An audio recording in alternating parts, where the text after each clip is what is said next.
दोस्तों सबसे पहले राजस्थान पर देखेंगे कि प्री मानसून सीजन में कितनी बारिश राजस्थान के भागों पर होनी चाहिए थी और एक्चुअली कितनी बारिश राजस्थान के भागों पर हो चुकी है। तो जैसा कि आप यहां पर देख पा रहे हैं राजस्थान के भागों पर दोस्तों जो पश्चिमी राजस्थान के भाग हैं जो नॉर्मली पश्चिम विक्षोभ भारत के पहाड़ी राज्यों पर आते हैं उनके कारण जो बारिश होती है पश्चिमी राजस्थान के भागों पर वो 16.6 मिलीमीटर बारिश होती है। लेकिन अब की बार जो यानी कि जो नमीदार हवाएं आ रही हैं राजस्थान के पश्चिमी भागों पर और उनकी वजह से जो बादल बन रहे हैं और जो बारिश की गतिविधियां हुई हैं तो वो 30.7 मिलीमीटर बारिश जो है वो हुई है, यानी कि 85% अधिक राजस्थान के भागों पर बारिश की गतिविधियां देखने को मिली है। और जो पूर्वी राजस्थान के भाग है यहाँ पर भी 14.8 मिलीमीटर बारिश होती है। प्री मानसून सीजन में यहाँ पर भी 31.2 मिलीमीटर बारिश हो चुकी है। 111% अधिक बारिश जो है यहाँ पर हो चुकी है, यानी कि सामान्य से अधिक बारिश राजस्थान के भागों पर प्री मानसून सीजन में ही देखने को मिल चुकी है। और अभी आगे जो बारिश होगी उसका आंकड़ा जो है वो और अधिक होगा, क्योंकि 1 जून से जो है ये आंकड़े प्री मानसून सीजन के खत्म हो जाते हैं, फिर मानसून के जो है आंकड़े कलेक्ट किए जाते हैं। अभी तक जो है प्री मानसून सीजन के ही आंकड़े कलेक्ट किए जा रहे हैं।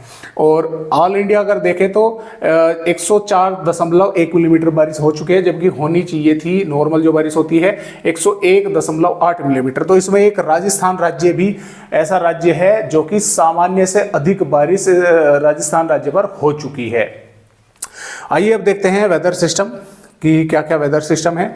तो जैसा कि आप यहाँ पर देख पा रहे हैं कि अभी भी लगातार अरब सागर में बने सर्कुलेशन के कारण राजस्थान के भागों पर जो हवाएं हैं वे पहुंच रही हैं नमी लेकर, जिसकी वजह से बादल बन रहे हैं।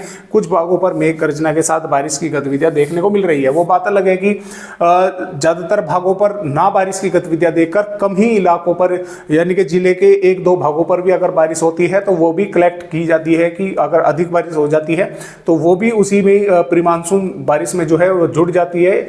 इसी प्रकार भले ही राजस्थान के कुछ जिलों पर अच्छी बारिश अब तक ना हुई हो, लेकिन पूरे पश्चिमी राजस्थान के यानी कि अगर एक जिले पर भी बारिश होती है तो पूरे पश्चिमी राजस्थान के भागों का ही डेटा जो है उसमें कलेक्ट रहता है कि राजस्थान के पश्चिमी भागों पर इतनी बारिश हुई। तो ये सिस्टम लगातार जो है मॉइस्चर पहुंचा रहा है और जल्द ही यहाँ पर बनने वाला है कर्नाटका के भागों पर एक सर्कुलेशन। जैसे जैसे वो बनेगा तो यहाँ से मॉइस्चर जो है ऊपर पहुंचना शुरू होगा, तो राजस्थान के कई इलाकों पर बारिश होने की संभावनाएं जो है वो तूफानी हवाओं के साथ जो है वो बन सकती है। तो फिलहाल इस तरह से मौसमी सिस्टम है। एक सर्कुलेशन यहाँ पर बंगाल की खाड़ी पर भी बना हुआ है। तो इस तरह से जो है अपडेट है। और आइए अब देखते हैं किस तरह से 20 मई में राजस्थान राज्य का मौसम रहेगा।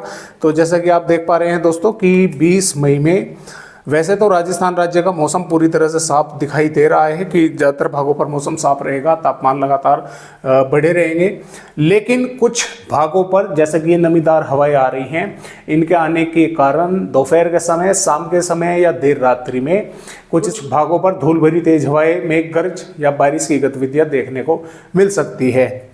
उदयपुर, डूंगरपुर और भीलवाड़ा, चित्तौड़गढ़, प्रतापगढ़ के भागों पर हो सकता है कि दोपहर के समय या सुबह के समय भी कुछ भागों पर थोड़े बहुत बादल दिखाई दे, या हो सकता है कि यहाँ पर भी शाम के समय ही बादल बने, तो यहाँ पर भी कुछ भागों पर बारिश होने की संभावनाएं जो है वो बन सकती है। और श्रीगंगानगर, हनुमानगढ़, चूरू, झुंझुनू, अलवर, भरतपुर के भागों पर वैसे मौसम साफ रहेगा, लेकिन थोड़े बहुत बादल दिखाई दे सकते हैं। तो इस तरह से मौसम 20 मई का राजस्थान का रहेगा। 21 मई में भी देखिए उदयपुर, डूंगरपुर, बांसवाड़ा, भीलवाड़ा के भागों पर बारिश होने की संभावनाएं हैं। अन्य भागों पर मौसम साफ रहेगा, लेकिन कुछ इलाकों पर थोड़े बहुत बादल बनकर 1-2 भागों पर थोड़ी बहुत मेघ गर्जना या थोड़ी बहुत बूंदाबांदी जो है कर सकते हैं। चाहे इसमें बीकानेर हो, जोधपुर हो, जैसलमेर हो, नागौर, जयपुर, उदयपुर, डूंगरपुर, माफ़ कीजिएगा, अलवर, भरतपुर, धौलपुर और श्रीगंगानगर, हनुमानगढ़, चूरू ही क्यों ना हो, यहाँ पर भी कुछ थोड़ी बहुत वेदर एक्टिविटी हो सकती है। 22 मई में भी दक्षिणी राजस्थान के कुछ भागों पर बारिश हो सकती है आंधी तेज हवाओं के साथ। 23 मई में भी राजस्थान के कई भागों पर तेज हवाएं चलेंगी और बारिश होने की संभावनाएं बन सकती हैं, क्योंकि सिस्टम लगभग महाराष्ट्र के भागों पर रहेगा और यहाँ से इस तरह से जो है कुछ हवाएं पहुँचती रहेंगी राजस्थान के भागों पर। तो भले ही मॉडल जो है यहाँ पर नहीं दिखा रहा कि बादल कम दिखा रहा है, लेकिन आप सोच सकते हैं कि जब सिस्टम यहाँ पर होगा तो इसका जो इम्पैक्ट रहेगा वो राजस्थान के कई भागों पर जो है तेज हवाओं के साथ देखने को मिलेगा। यहाँ पर 24 मई में भी इसका इम्पैक्ट राजस्थान के भागों पर दिखाई देगा। तेज हवाएं चलना या कुछ भागों पर थोड़ी बहुत बारिश जो है वो देखने को मिल सकती है। तो फिलहाल इस तरह से अपडेट है राजस्थान राज्य के। आज की वीडियो में बस इतनी जानकारी, एक नए अपडेट के साथ फिर मिलेंगे, तब तक के लिए सभी दोस्तों नमस्कार।